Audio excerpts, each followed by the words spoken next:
নমস্কার বন্ধুরা, সবিতা কিচেনে সবাইকে স্বাগত। আজও আমি আরও একটা রেসিপি নিয়ে হাজির হয়ে গেছি। আজ আমি বানাবো বাটা মাছ। দেখুন বাটা মাছটা কত সুন্দর করে বানিয়েছি। আমি যেই প্রসেসে বানিয়েছি আপনারা ঠিক ফলো করে সেই প্রসেসে বাটা মাছটা বাড়িতে বানিয়ে খান। গরম ভাতের সঙ্গে দেখবেন ভীষণই ভালো লাগবে। বাটা মাছ এখন বাজারে যথেষ্ট পরিমাণে পাওয়া যাচ্ছে, ফুলকপিও পাওয়া যাচ্ছে। ফুলকপি, বেগুন, ধনেপাতা দিয়ে বাটা মাছটা আমি আজকে রান্না করেছি। তাহলে এই বাটা মাছটা আমি কি করে রান্না করলাম সেটাই দেখে নেওয়া যাক।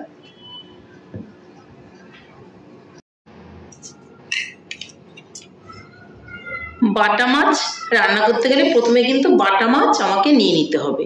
আমি বাটা মাছ নিয়ে নিয়েছি, একটুখানি হলুদও মেখে দিয়েছি, আর লবণটা মাখতে ভুলে গিয়েছিলাম, তো লবণটা আমি এখন এর মধ্যে দিয়ে দিচ্ছি। লবণটা খুব বেশি দেবেন না, তাহলে মাছগুলো কিন্তু বেশি লবণ হয়ে যাবে, খেতে আর ভালো লাগবে না।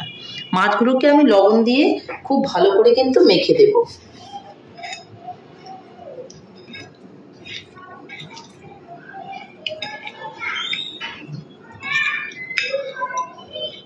সবগুলো মাছে কিন্তু আমি খুব ভালো করে লবণ দিয়ে মেখে দিয়েছি। এখন দেখে নেওয়া যাক যে আমি মাছটা কি করে বানাই। এদিকে আমি সঙ্গে নিয়ে নিয়েছি কিছু বেগুন ছোট ছোট সরু সরু করে কেটে, আর একটু ফুলকপি কেটে নিয়েছি ছোট ছোট করে।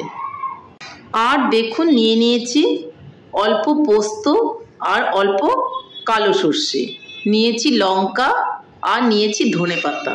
এই দিয়ে কিন্তু আজকে আমি এই বাটা মাছটা রান্না করব। এদিকে আমি উনানে একটা কড়াই বসিয়ে দিয়েছি, আর কড়াইয়ে দিয়ে দিব কিছুটা তেল। কড়াইটা গরম হয়ে গেছে, তাতে আমি মাছগুলোকে ভেজে নেব।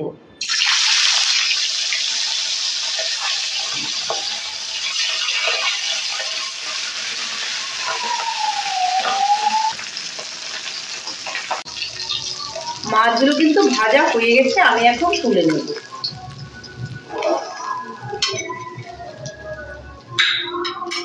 এখন আমি বাদ বাকি মাছগুলো কিন্তু ভেজে নেব।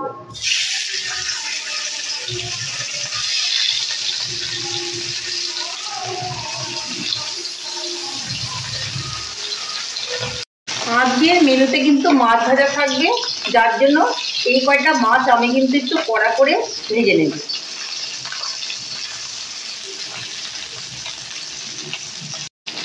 মাছগুলো কিন্তু কড়া করে ভাজা হয়ে গেছে, এখন আমি মাছগুলোকে তুলে নেব।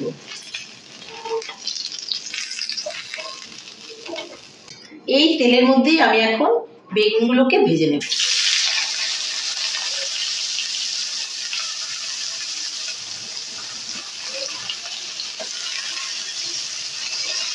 বেগুনের মধ্যে দিয়ে দিব অল্প লবণ।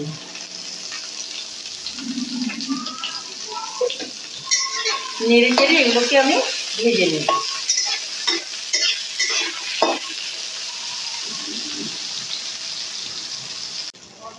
বেগুনগুলো ভাজা হয়ে গেছে, এগুলোকে আমি এখন তুলে নেব।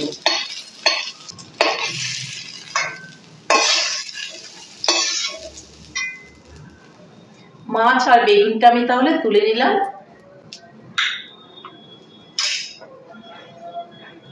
এর মধ্যে আমি আরো একটু তেল দিয়ে দেব। এর মধ্যে আমি এখন ফুলকপিটা দিয়ে দেব।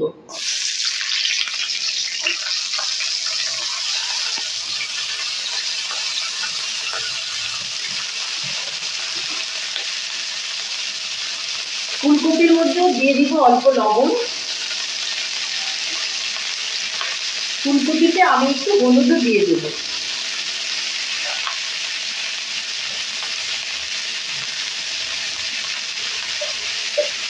ভালো করে এটাকে আমি নেড়ে চেড়ে ভেজে নেব।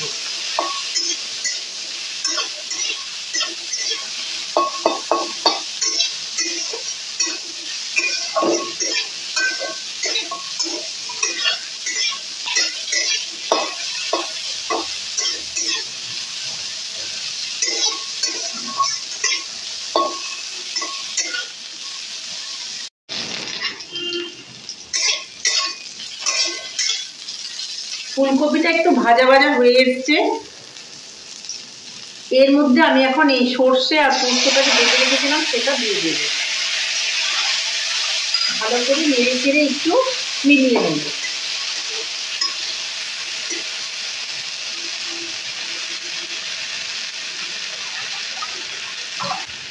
পোস্ত আর সর্ষেটা বেটেছিলাম সেই বাটিটা ধুয়েও একটু জল দিয়ে দেব।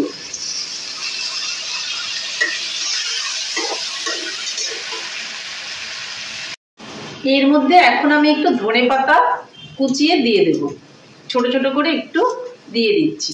ধনেপাতা আপনি যেরকম পছন্দ করবেন সেরকমই দেবেন, আমি একটু বেশি করেই দিয়ে দিচ্ছি।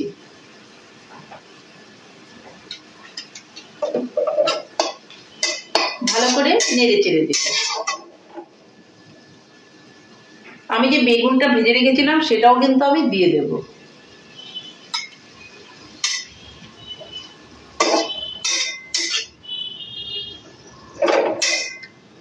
আমি যে মাছটা রেখেছিলাম ভেজে সেটাও কিন্তু এর মধ্যে দিয়ে দেব।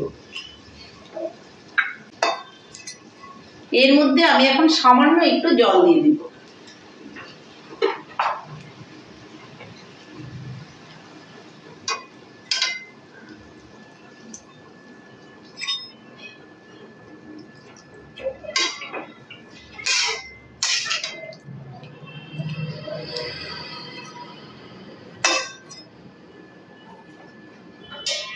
এটাকে একটু ঢাকা দিয়ে আঁচটা কমিয়ে রেখে দেব। ঢাকনাটা তুলে আমি দেখে নেব। আমার বাটা মাছ কিন্তু একদমই রেডি হয়ে গেছে, দেখুন ঠিক এরকমই হবে। আমি এখন কিন্তু উনানটাকে অফ করে দেব আর মাছগুলোকে আমি নামিয়ে নেব। তাহলে বন্ধুরা, আমি বাটা মাছটা আজকে রান্না করেছি আর আপনাদের সঙ্গে আমি শেয়ার করছি আজকে দুপুরের খাবারটা। দেখুন আমি কি কি বানিয়েছি। হয়তো সবগুলো খাবারই আমি বানানো দেখাতে পারিনি। এখানে আমি করেছি ধনেপাতার বড়া,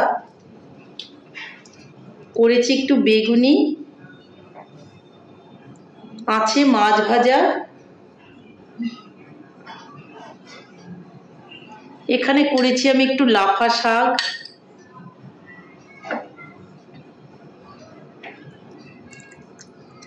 মটরশুঁটি দিয়ে বানিয়েছি একটু বাঁধাকপির তরকারি, বানিয়েছি আমি চিংড়ি পেঁয়াজ আর আদা দিয়ে, তারপর যেটা হচ্ছে স্পেশাল আজকে বানিয়েছি আমি বাটা মাছ। সেই বাটা মাছটা ফুলকপি আর বেগুন দিয়ে, এটাও খেতে কিন্তু দুর্দান্ত লাগে। এইভাবে আপনারা বানান তো দেখবেন ভীষণই ভালো লাগবে।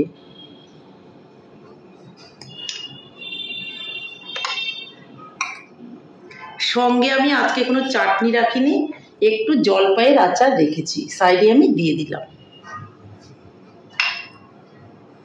তাহলে বন্ধুরা, আমার রান্নাটা কেমন লেগেছে? আমার রান্নাটা যদি আপনাদের ভালো লাগে তাহলে লাইক শেয়ার কমেন্ট করতে ভুলবেন না। আর আপনি যদি আমার চ্যানেলের নতুন বন্ধু হয়ে থাকেন তাহলে চ্যানেলটা সাবস্ক্রাইব করার অনুরোধ রইল। পাশে থাকা বেল আইকনটি প্রেস করে রাখুন আমার নিত্য নতুন রেসিপির আপডেট পেতে। তাহলে আর দেরি কেন, ঝটপট এভাবে রান্না করে ফেলুন বাটা মাছ। এই পদ্ধতিতে বাটা মাছ রান্না করলে কিন্তু ভীষণই ভালো লাগবে। আপনি গরম ভাতের সঙ্গে এই মাছটা খাবেন, দেখবেন দুর্দান্ত লাগবে। আর আমি আজকে যেভাবে থালাটা সাজালাম ঠিক এইভাবে আপনারাও খান, মাঝে মধ্যে এরকম খেলে ভীষণই ভালো লাগে।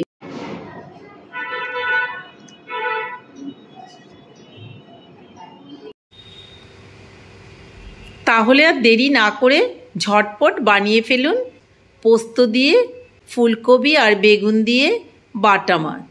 নমস্কার, ভালো থাকবেন, সুস্থ থাকবেন, আবার দেখা হবে আরও একটি রেসিপির সঙ্গে।